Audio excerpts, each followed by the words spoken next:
So this session is all about UPSC CSE 2025 Intensive Mains Program. So the main objective of this program is all about making sure the candidates are having enough practice regarding the mains examination process. And this particular program includes already, as the information is here, around 36 sectional tests will be there, and 4 essay, 4 full length, and 2 simulators, like just before you go to the exam, simulating the similar kind of conditions. Those kind of exams you are going to have. And out of these 36 sectional tests, now I am going to discuss about GS paper 2. Okay, you all know that in GS paper 2, we are going to conduct around 4 questions based on Indian polity, 3 on international relations, 2 on social justice, and 1 on governance. So today's one is about the first paper number 1. So that is about Indian polity. Okay. Now regarding today's question paper, next we'll discuss about next question. The next question is here: the Indian Constitution is federal in structure but unitary in spirit. Critically analyze this statement in light of legislative and financial relation between center and state. Okay, legislative and financial relation between center and state. Actually, the reason behind framing this question is, my point of view is, nowadays governor is creating a lot of problem between the center and state with respect to legislative matters. Even so many southern states, they are demanding for higher share in the GST distribution. Recently, it is in editorial as well. So by considering all these contemporary issues, this question is included in this. Okay, behind including these questions, there is one rationality. Okay, so I am trying to explain why this question was included. So obviously, first, what should be your introduction? In your introduction, you will give that, like Indian government is generally, it is federal in nature with a unitary basis. Then you will try to explain that in the form of, for example, so the Constituent Assembly, it is tried to balance both unitary as well as the federal feature by keeping both national interest as well as the state's autonomy. When they are keeping national interest as the priority, they put the unitary features, and when they are trying to give autonomy, they included the federal features.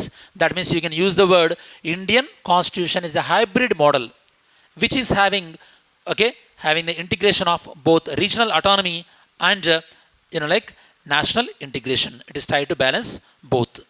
Especially after the partition, we try to balance out the diversity, and even our country was vulnerable to disintegration because so many princely states, they were been, after so many consultations, they joined with Union of India.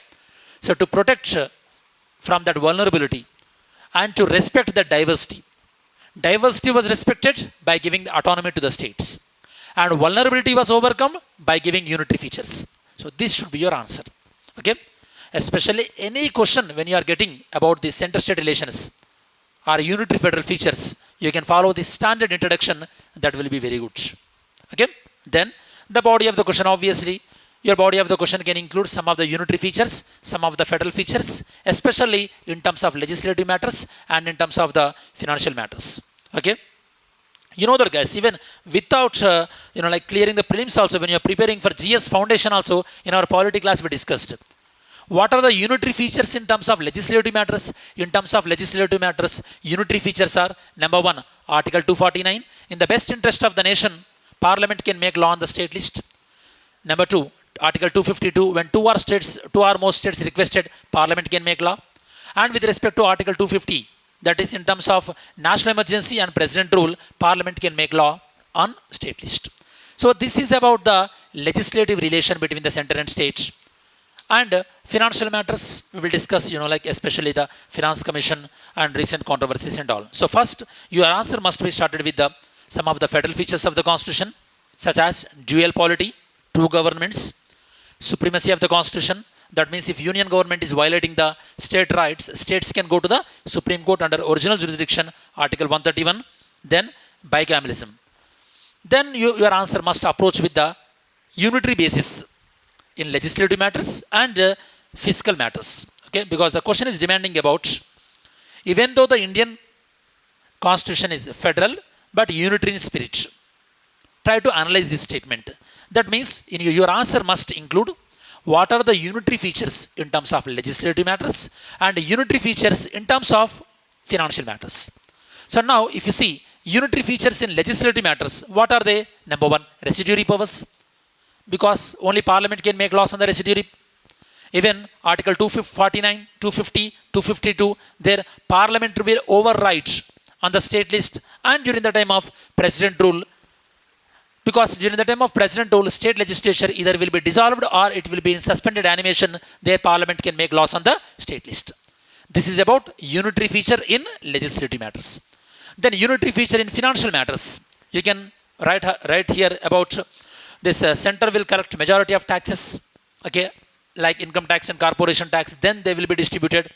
The second one is still so many states are depending on center for distribution because finance commission is mainly appointed by the union government. President will appoint, okay, it is not reflecting the federal features. And third one, you can also quote about the recent GST regime because after GST regime been introduced, even though it is advocating for cooperative federalism, it is curtailed states' individual taxation powers. And a lot of states are expecting, they are experiencing this compensation delays, even during the COVID times as well. So by considering these, you can say that these are some of the unitary bias towards the financial relations. And if you're able to recollect, you can quote some judicial, observations as well. In SR Bommai versus Union of India, 1994, Supreme Court observed that, okay, that is federalism is part of the basic structure and it has to be respected, and union government should not arbitrarily take away states' powers. And even you can quote NCT Delhi case.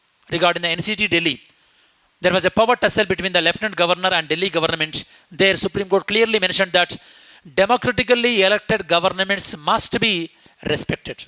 These are the two things you can quote in your answer writing. And you can draw the conclusion that Indian model is quasi-federal with a federation with strong central thing. And it is a time to revisit our fiscal and legislative autonomy of states within the cooperative federation framework. You have to understand that why you are writing it is a time to revisit, because states are having problems in terms of legislative matters when governor is using discretionary powers in indiscriminate manner as well as financial relations. So it is time to revisit.